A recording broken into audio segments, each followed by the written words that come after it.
Om Namo Bhagavate Vasudevaya. Srimad Bhagavatam, Canto 7, Chapter 14, Ideal Family Life, Text number 12. Jayat yad arte swan pranan hanyad va pitaram gurum tasyam swatvam shriyam jayad yastena yajito jitaha jayad yad arte swan pranan hanyad va pitaram gurum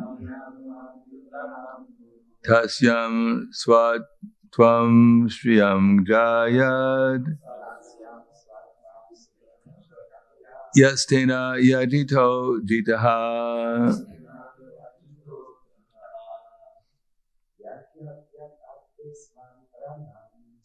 jayad yad arte swan pranan hanyad va pitaram gurum tasyam swatvam shriyam jayad yastena yajito jitaha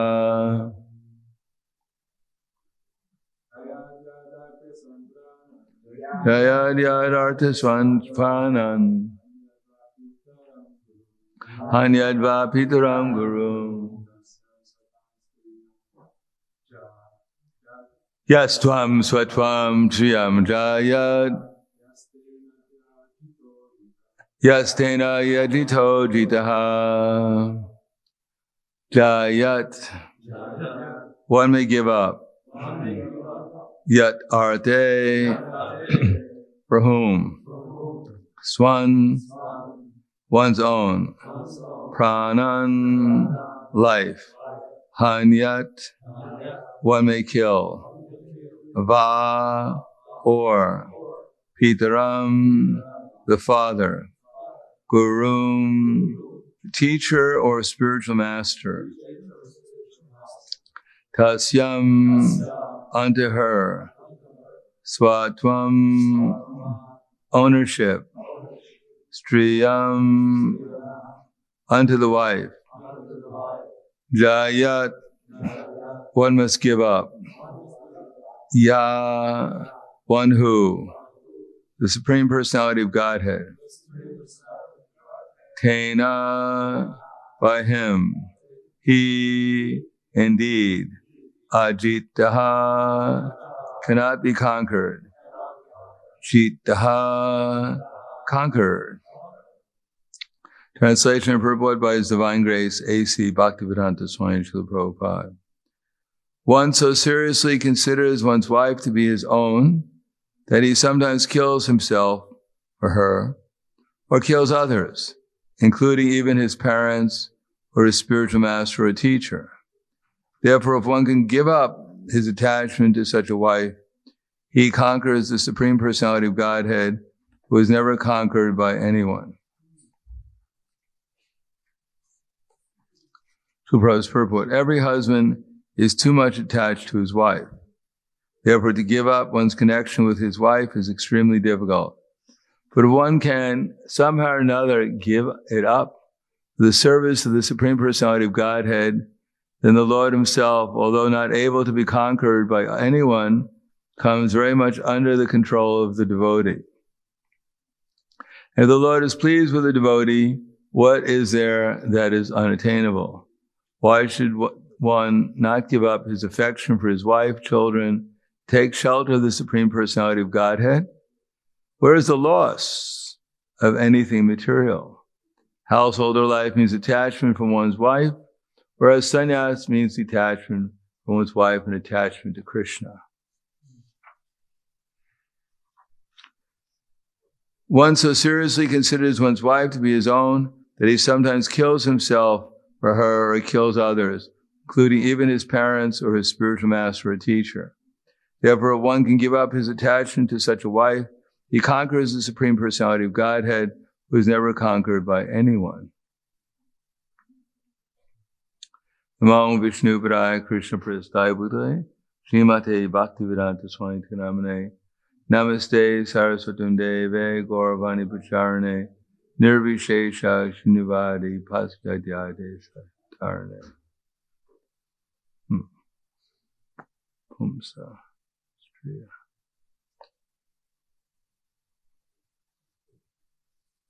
Try this.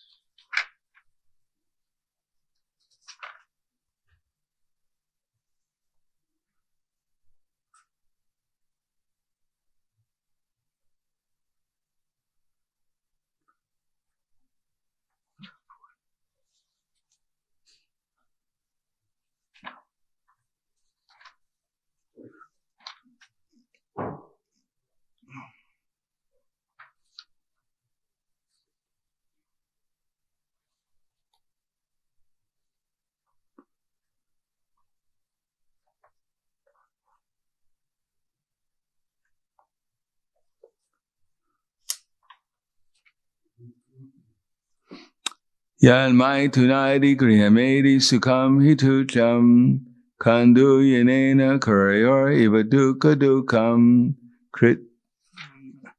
triptyanti neha kripana bahuduka bhaja kandu divat manasijam visheshhetadira. Sex life is compared to the rubbing of two hands to relieve an itching an itch. Grihamedi, so-called grihastas, who have no spiritual knowledge, think that this itching is the greatest platform of happiness, although actually is a source of distress. The kripanas, the fools, who are just the opposite of brahmanas, are not satisfied by repeated sensuous enjoyment. Those who are dhira, however, who are sober and who tolerate this itching, are not subjected to the suffering of fools and rascals. Yan maitunadi grihamedi sukham hitucham kandu tanena karayor ivaduka dukam triptyanti neha dukabut triptyanti neha kripana bahuduka bhaja kandu divat manasijam visheshhetadira. In Bhagavad Gita, Krishna says that the material world is a reflection of the spiritual world. Urdvam gachati satvasta, madhye tishtati rajasa, jaganya gunavritista, ado gachati tamasa. That's not right. Urdvam alamadakshakam, ashvatam prahur arviyam, chadamsi yasya parnani, yastvam vedas savedavit. That there is a banyan tree, and it has its roots upward, and its branches are down. And the hymns of the Vedic leaves. That one who knows this tree is the knower of the Vedas. In other words, as we heard the analogy before, if one goes to a lake, then one will see that there's a reflection of the tree within the lake. The difference is that on the tree there is actual fruit, but in the reflection there is no actual fruit. So I mean, this material world is just a reflection of the spiritual world. Although it seems to us that it's all very real, and in one sense it's real, but it's temporary. It's just an ever-changing material energy. It's taking one form and then taking another. Therefore Krishna said, Asochan avashochas tvam pragavadam chabasase gatasums agatasums cha nanu sochitim pandita. That while speaking learned words, you are mourning for what is not worthy of grief. That those who are wise lament neither for the living nor for the dead. So the body is never alive, and therefore can never die. And the soul is always alive, and therefore it can't die either. So there's only a change of the elements that were within, which is ever changing anyhow. There's no permanent manifestation of anything in the material world. Everything changes in the course of time. Under the purview of time, according to the three modes of material nature, karma comes into existence and changes everything in this universe, in all the universes. But the drama that's going on, because it's just a drama, is this imagination where we're dreaming that we're Romeo or we're Juliet, or we're friends of Romeo or Juliet. The same thing that's going on in the spiritual world, where Krishna is the center of all loving attraction. Here, we're trying to make this body that we're in the center of all loving attraction. We're trying to put this body as the center of the universe. The sun moves around my body. The moon moves around my body. People move around the body. Even the ants in my room, they exist as decorations for my body. So this is all called imagination, because that's all there is going on here, is we're imagining something to be something which it actually isn't. Therefore, nanyang gunebhyas kartaram drashteva anupashiti, gunebhyas chaparam veti madbhavam sodagachiti. When you can see that there's nothing beyond these three modes, and that the Supreme Lord is transcendental to all of them, then you can know my spiritual nature. In other words, when we take Krishna more seriously than we take the material energy, then we gradually become liberated from our material misconceptions. Because the material world, as it says in the 11th canto of Srimad Bhagavatam, Vayam dvitiya nibeshatasya isharabatasya viparyo smriti. That as soon as we turn away from Krishna and try to become his competitor, that I am actually the enjoyer, I am the actual controller, then we become full of fear because we're forced to misidentify ourselves with these gross and subtle bodies. And therefore we're full of fear because this body might die. There's rumors that sometimes even people who live in Slovenia, rarely, but it sometimes happen, some of them even leave their bodies. Of course, we're good people, so it won't happen to us. So we have nothing to worry about. Although we're always worried about it anyhow, because we don't really believe it. We know that everyone has to leave their body. Therefore, we're always wondering, when am I going to have to leave my body? Today, tomorrow, 5 minutes. So the universe exists mostly in forgetfulness, that this body is inevitably lost to us. And in the meantime, we try to intoxicate ourselves and imagine that we're enjoying in the material world as Romeo, Juliet, Tarzan or Jane, Mickey Mouse or a Minnie Mouse, surrounded by Donald Duck and others, paraphernalia, other associates. But here Romeo has a hard time, so does Juliet. Mickey Mouse doesn't really make very much progress in self-realization, neither does Minnie Mouse. The whole material world exists simply out of struggling to maintain something which is inevitably lost. And as much as we think we're enjoying in the material world, when we lose what we think we're enjoying, then we suffer twice as much. If you have nothing, you have nothing to lose. And if you have something, then you're always worried about losing it. And then when you lose it, you lament that I've lost it. And then you have to hanker again to get something else. So the material world exists in hankering and lamentation, in the illusion that we're the proprietors. And then when we lose what we think we're the proprietor over, then we lament and suffer even more. Therefore, as it says, Jita Jitops Tais Trilokyam. So the same thing is used in Brahma's prayers. Jita, Jitaha, Ajitaha, and Jitaha. Krishna is never conquered, but he's conquered by one who gives up this illusory conception of life. It's culminating in Yanmai Tunadi, Grihamedi, Sukham, Hitucham. This Grihamedi, that I'm going to establish a kingdom on this planet. Nowadays, for instance, everyone thinks they're their king. Previously, there used to be one king and everyone else was a pauper or a slave or a worker or whatever. Nowadays, everyone is in the illusion that I'm the king, that I'm the Lord of my house, this is my kingdom, etc., etc. Of course, that's all being spoiled because gradually, because they're Shudras, Krishna has arranged it that their so-called freedom, their liberty, and their dominion over the material world, the conception of it is being taken away from them. The government is ever more imposing its will upon people, and therefore they're not really so secure, thinking that this is actually my domain. That was never their domain, but they were just in the illusion, trying to enjoy the illusion that this is mine. But actually all they were doing is cultivating pumsa striya maitudi bhavanetan Torah midagrantiyamahu atogriya shetra sitapta vitera janasya moho yam ahang mameti. All that's being cultivated is false ego. It was never theirs. It could be taken away from them at any moment. And all they're doing is possessing the ever changing gross and subtle elements of the material world, which no one can really say they possess.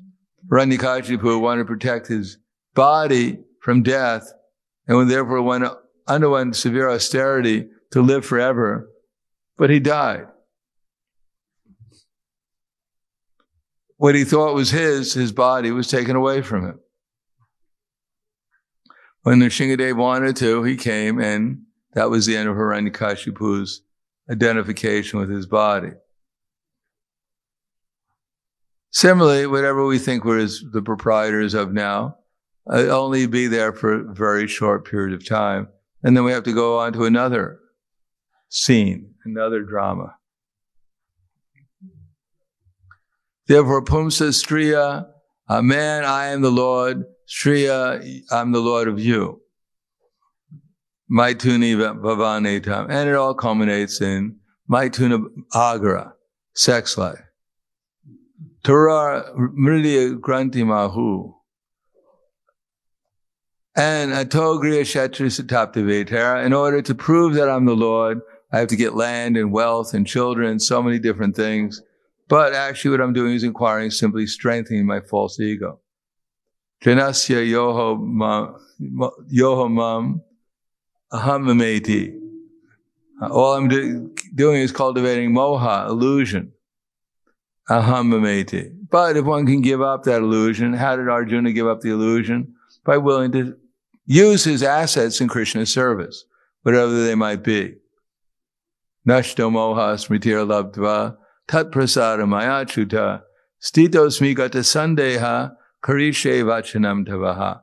I've given up this nashto moha. I've given up my illusion that I am the Lord, I am the proprietor, I can do whatever I want. These are my relatives. I shouldn't fight on this battlefield. Someone might get hurt. Therefore, I'm giving it up because you have a plan, and whatever your plan is ultimately good for everyone. The people who died on the battlefield, Kurukshetra, they at least obtained liberation. Some of them even went back to the spiritual world. Otherwise, if they would have died peacefully in their bed, who knows where they would have went. Therefore, doing their duty as Kshatriyas, Krishna told Arjuna at the very beginning of Bhagavad Gita, Dharma, swadharmam apichabeksham navikampitum arhasi dharmani yudya shreyanya kshatriyasya vidyate. Happy are the Kshatriyas, O Arjuna, to such fighting opportunities come unsought, opening to them the doors of the heavenly planets. So it was a great opportunity to fight in the battlefield Kurukshetra. Not that whenever I see blood, I become very nauseous and I'm not going to fight. I don't even want to watch it on television. No, they're Kshatriyas. They were trained from the birth. So for them, fighting was just like a sport. When Bhima, Krishna, Arjuna went to fight against Jarasandha, that for 28 days and nights, Jarasandha and Bhima fought with clubs and fists and everything else available during the day. And then at night, they would be friends and they would eat together. So for them, they were trying to kill each other, but that was just sport. They were not in the bodily concept of life that we are. You're going to die and disappear. They knew if someone died in such a fight, then actually everyone gets benefited. But we don't have such a conception. Therefore, we're in the conception that actually the material world is a nice place. And these people are actually enjoying and having a good time. And we don't want to interfere with them. We might disturb them. But actually, these people are destined to go to the darkest regions of existence because of so many sinful activities. And that if we don't disturb them, Yamaraj will. Therefore, one should be convinced that, well, yes, people should, household life is good, as every other ashram is good, if it's an ashram. Anyone who follows an ashram, they'll be benefited by regulating their mind and senses, engaging them in Krishna service. That will be the perfection of their life. We don't have to, as Krishna says, or Lord Brahma says, stane sita shuddhigatam tanuvang manobira. We don't want people to give up household life. We don't want people to give up anything. Brahmachari life, grihastha life, vanaprastha or sannyas. We want them to engage in Krishna service, beginning with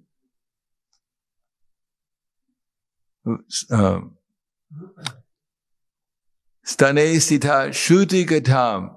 We want to tell people about reality. You're not your body. The first thing we teach people. You're eternal. You should work for your eternal self. You shouldn't waste your time in this temporary sense gratification. That's not the only thing in life. You should spend some time in self-realization with your family, and you may give up your material attachment for them, but then you'll become spiritually attached to Krishna, and by doing so, you'll actually appreciate your family even more. You'll become even more dutiful. You'll become even more loving and considerate and productive, not less. Otherwise, in this attempt for godlessness, in modern society, the family, Prabhupada said, is just, family life now is just an imagination. People whimsically, they kill their children, whimsically give up their relationships, whimsically allow their children to be engaged in all kinds of nonsense activities. So instead of actually being beneficial, the so-called attachment to household life, if there is such a thing nowadays, people are not attached to anything except for their own sense gratification. But becoming attached to Krishna means that automatically one will become materially detached from others. And at the same time, being attached to Krishna, one can render the best service to everyone. As Krishna says in Bhagavad Gita, Yoga yukta vishuddhatma vijitatma jitendriya sarva bhutatma korvan napni lipite. That one who works in devotion, he's a pure soul. Who's a pure soul? Who controls his mind and senses, is dear to everyone, and everyone is dear to him. Though he's working, such a person is never entangled. So by controlling our senses, by engaging them in Krishna's service, the result will be that Krishna will be there, and everyone will become blissful. And will become instruments of Krishna, and Krishna knows exactly what we need in every respect, either on the bodily or the mental and the intellectual platform or on the spiritual platform. Everyone will be satisfied in all respects. But by sense gratification, the sense is not satisfied, the mind's not satisfied, the intelligence is covered, and the soul suffers. So the only auspicious path forward is to utilize our family, our friends, our belongings, manasadeho, geho, yo kichumora, apilutuya pade, nandikishora. Bhaktivinoda Thakur says, I'm surrendering everything, my body, my mind, my words, my house, manasadeho, yo kichumora. Surrendering everything to the lotus feet of Nandi Kishore, Krishna.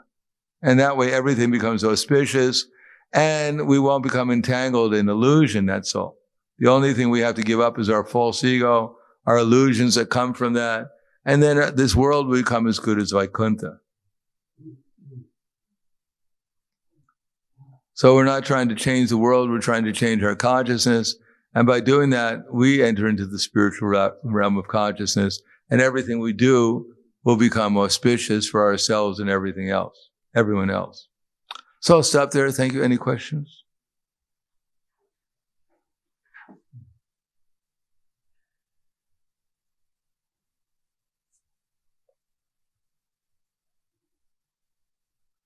Second sutta, what did you understand? So that actually, if we act selfishly and try to accumulate the goods and have like a life full of sense gratification, is actually to be a devotee and live a devout life is actually the best thing also for that, because it actually makes us happy and makes us fulfilled and fulfilled. So this is our real self-interest, like that. Yes. Good. Lalita Govinda.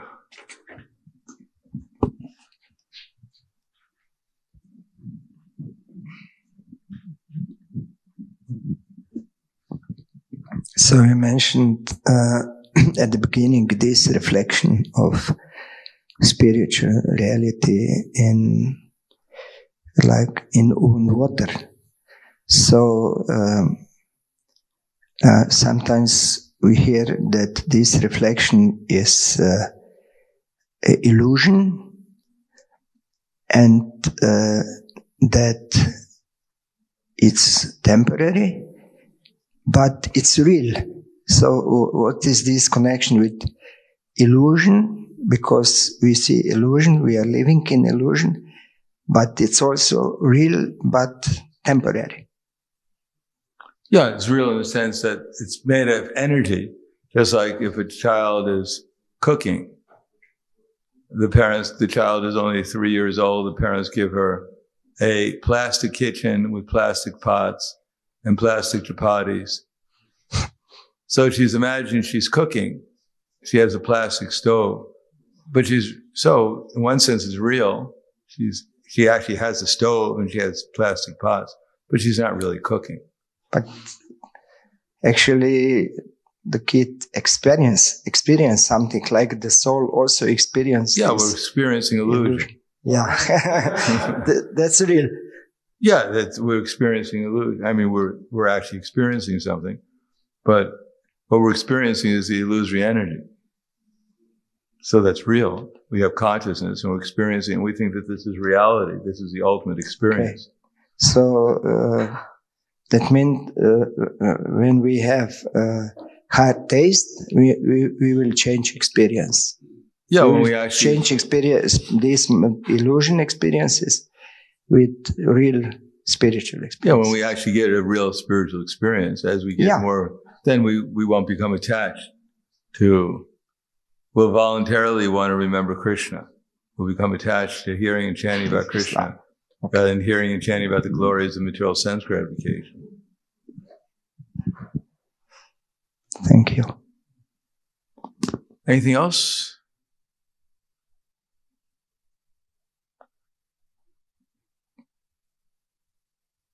Rishabh.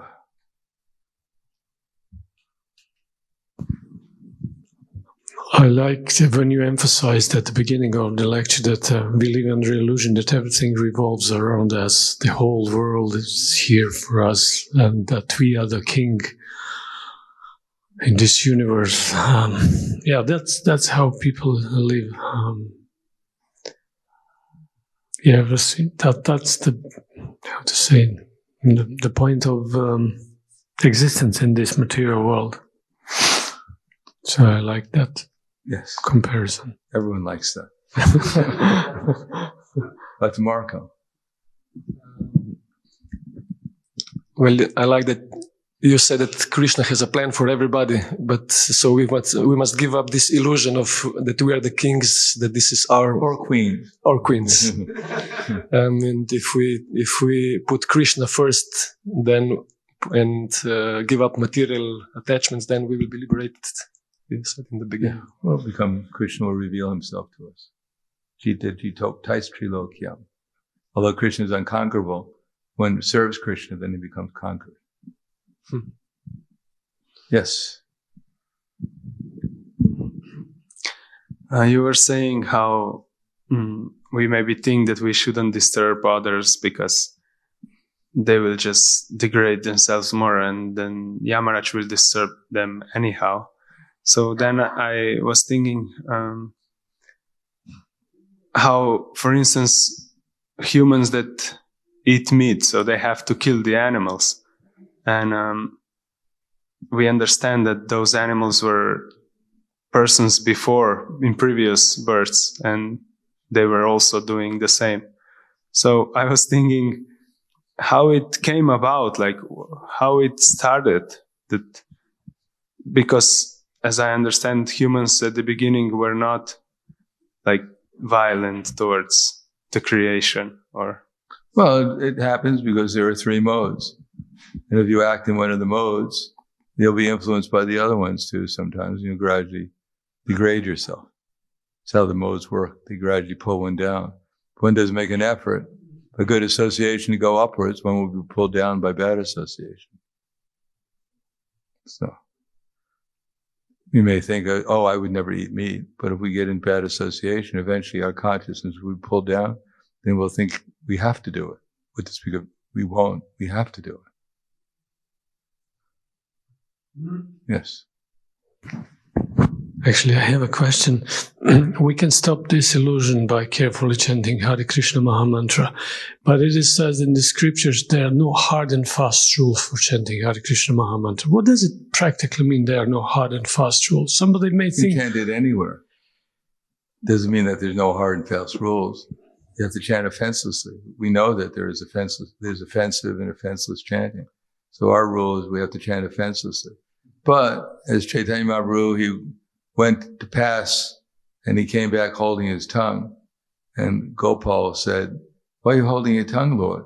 He was only 5 years old. He said, "Because my tongue is so naughty that even when I'm doing dirty things, it keeps on chanting Hare Krishna." So Gopal said, "My Lord, you can chant Hare Krishna anywhere, no matter what you're doing." So Krishna said, Lord Chaitanya said, "Oh, that's correct, that you're my guru." So then he was known as Gopal Guru, because he instructed Chaitanya Mahaprabhu to chant Hare Krishna everywhere, all times. I know some devotees who think, well, I can be laying in my bed and I can chant my rounds just laying in the bed. There are no hard and fast rules. I'm listening. Oh, okay. Good luck. If you can chant offenselessly while you're lying in your bed, great. And if you fall asleep, then good luck. There are things that are more auspicious. And there are things that will help us. Therefore, we have sadhana bhakti to help us chant Hare Krishna offenselessly. Therefore, we do have rules. For instance, you're not supposed to offend the devotees. You're supposed to serve the devotees. You're supposed to always remember Krishna and never forget him. But there's no hard and fast rules in the sense that you can do it anywhere. In the Vedic culture, you had to wash your hands before you did and you had to be pure before you did the sacrifice. There's so many rules. How the sacrificial pit should be drawn, who can chant the mantras, how they had to be chanted. But there's no rules like that. That's what it's referring to for this sacrifice. Kwala Grantaraj Srimad Bhagavatam Ki Jai, Srila Prabhupada Ki Jai, Gaur Premanande.